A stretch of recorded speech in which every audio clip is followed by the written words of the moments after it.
Now let's turn into something a little different. You know the billionaire Jack Ma. He owns Ant Financial, and that company is considering whether or not to make a much higher offer for MoneyGram International after the US firm said that a smaller rival's bid, Euronet Worldwide, could actually be a better one. In January, Ant Financial announced its plan to acquire MoneyGram for about $13.25 a share in cash, pending, of course, regulatory approval. Euronet Worldwide then swooped in with a higher offer, $15.20 a share, a proposition that could reasonably be expected to result in a superior proposal, according to MoneyGram's board. Now, Euronet has said that the bid is better, also because it's a lot more likely, in their view, to get approved by US regulators.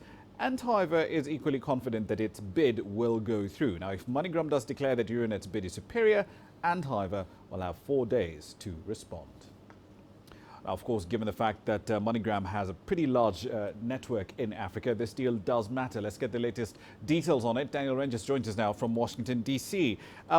Daniel, Euronet is touting the fact that its offer doesn't need any additional review by the Committee on Foreign Investments in the U.S. as one of its key advantages of its much larger rival, Ant Financial.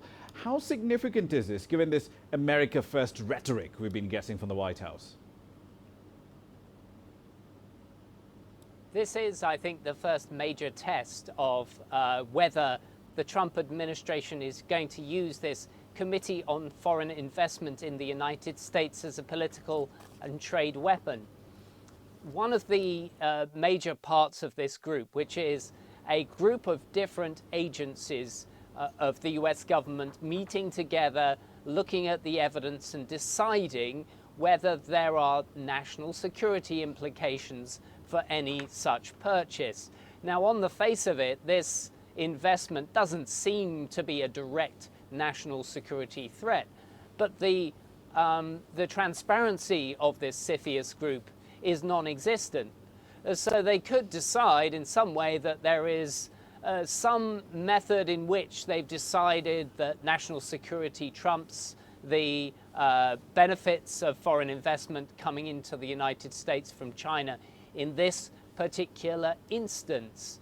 So we don't know exactly what will happen, but the other side of this says Jack Ma actually met personally with Donald Trump before he took office. That meeting at Trump Tower, by all accounts, went pretty well. And the two sides decided that there was a lot of work, a lot of business that they could do together to encourage US jobs and investment via the mighty financial empire that Jack Ma controls. So there is the possibility here that the Trump administration will simply look at this, if they do have to again look at this CFIUS issue, and they may decide, actually, this is not the time to make a point about protectionism. This is the time to encourage foreign investment and show that we aren't as small-minded as sometimes we appear in the media.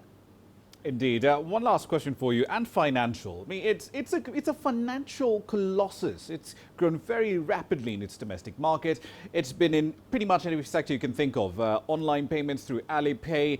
It's got a wealth management unit. It does microloans, and it's been on this massive acquisition spree from Hong Kong to India. So in that context, why is MoneyGram an attractive target? Where does it fit into this web that Alipay and, of course, Ant Financial is building?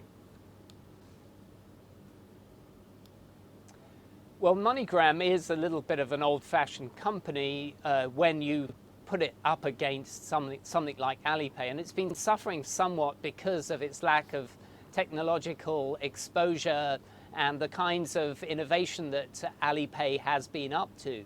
That being said, across the world, MoneyGram has something like 350,000 locations, not directly owned, but by partner organizations, post offices, businesses, etc., in 200 countries. So that's a fair amount of infrastructure. And as well, it has the benefit of having a huge amount of experience of the flow of financial wherewithal, which is essentially still controlled by the US dollar system. So I think there's a huge amount of infrastructure. And essentially at the moment, if they were to buy at this price, it would be somewhat of a bargain. So I think there is the possibility that Alipay will increase their bid and will be determined to go forward with this despite the potential pitfalls of the CFIUS process. Indeed. So effectively, they're actually buying infrastructure and institutional memory. But let's see whether the board will bite or not. Thank you for that. That's Daniel Rangers live, of course, in Washington, D.C. That's a story we'll keep a very close eye on for you.